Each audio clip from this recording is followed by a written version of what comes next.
আসন্ন জাতীয় বাজেটে জনগণের উপর করের বোঝা না চাপিয়ে আর্থিক খাত সংস্কার, বিনিয়োগ বৃদ্ধি এবং দুর্নীতি কমানোর তাগিদ দিয়েছেন অর্থনীতিবিদরা।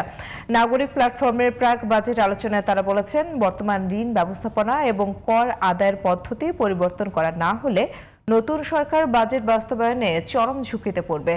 আলোচনায় অংশ নিয়ে এবারের বাজেটকে উচ্চাভিলাষী নয় বলে দাবি করেন সরকার দলীয় এমপিরা। তবে বিরোধীরা বলছেন, গতানুগতিক ধারার বাইরে যেতে পারেননি ক্ষমতাসীনরা।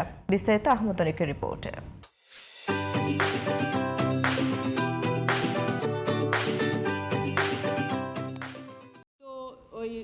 সোমবার রাজধানীর গুলশানের একটি হোটেলে জাতীয় বাজেটে রাজনৈতিক প্রতিশ্রুতি ও নাগরিক প্রত্যাশা বিষয়ে সিপিডি সহায়তায় আলোচনা সভার আয়োজন করে সিটিজেন প্ল্যাটফর্ম ফর এসডিজি।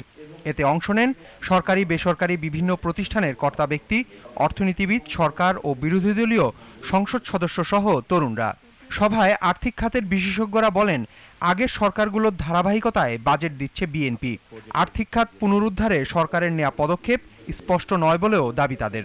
আমরা যে রাজস্ব আদায় করছি, বোঝা যায় যে এটার একটা অংশ কিন্তু এখন ঋণের সুদের জন্য ব্যয় করতে হবে। এরকম একটা ব্যবস্থা থেকে আমাদের কিন্তু বেরিয়ে আসতে হবে। যখন আপনার টাকার ত্রাণ পড়বে, আপনি তাহলে কোন জায়গাতে বরাদ্দ তখন কমাবেন? আপনি কি তখন শিক্ষা স্বাস্থ্যতে কমাবেন? আপনি কি ভর্তুকিতে কমাবেন? নাকি আপনি দায় শোধ করা বন্ধ করে দিবেন? আপনার তো নাকি আপনি সরকারি কর্মকর্তাদের আয়কে আপনি ঠিক মতো দেবেন না?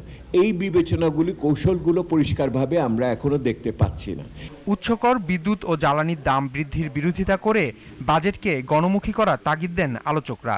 একদিকে আপনাকে সংস্কার করতে হবে, যৌক্তিকীকরণ করতে হবে, আবার ব্যক্তি খাতের ক্ষেত্রে রিলিফ চাওয়ারও প্রয়োজন আছে, কারণ বিনিয়োগ পরিস্থিতি খুবই দুরূহ জায়গা আছে। পৃথিবীতে যদি ফান্ডামেন্টাল প্রিন্সিপল অফ ট্যাক্স কালেকশনে যান, তাহলে দেখবেন প্রথমে মানুষ, তারপরে ইকোনমি, তারপরে ট্যাক্স কালেকশন। আমরা ট্যাক্স কালেকশনের প্রিন্সিপলে মানুষের আয় ব্যয় দেখছি না। ট্যাক্স কালেকশনের সাথে মানুষের ক্ষমতা, এই সক্ষমতাটা দেখা উচিত। প্রাক বাজেট আলোচনায় দুর্নীতি আর চাঁদাবাজি নিয়ে বিতর্কে জড়ান সরকার ও বিরোধী দলের সংসদ সদস্যরা।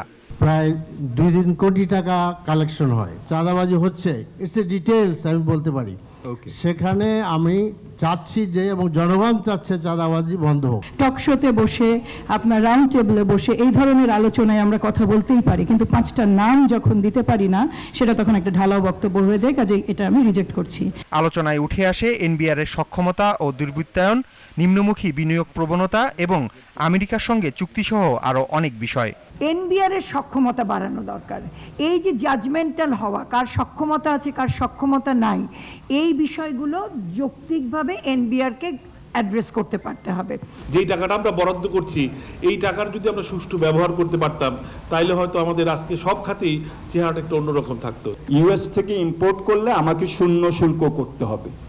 এখন আমি জানি না এই বাজেটে এটা নিয়ে তারা কি করবেন। যদি তারা শূন্য শুল্ক করেন, আমার কিন্তু অন্যান্য পার্টনার যারা আছে, ওরা কিন্তু বলবে যে এই পণ্য তো আমিও বাংলাদেশে রপ্তানি করি। বাজেট বাস্তবায়নে সুশাসন প্রতিষ্ঠা এবং সংস্কার প্রস্তাব দ্রুত বাস্তবায়ন জরুরি বলেও মনে করেন বিশিষ্টজনরা। আহমদ অনিক, জিটিভি নিউজ, ঢাকা।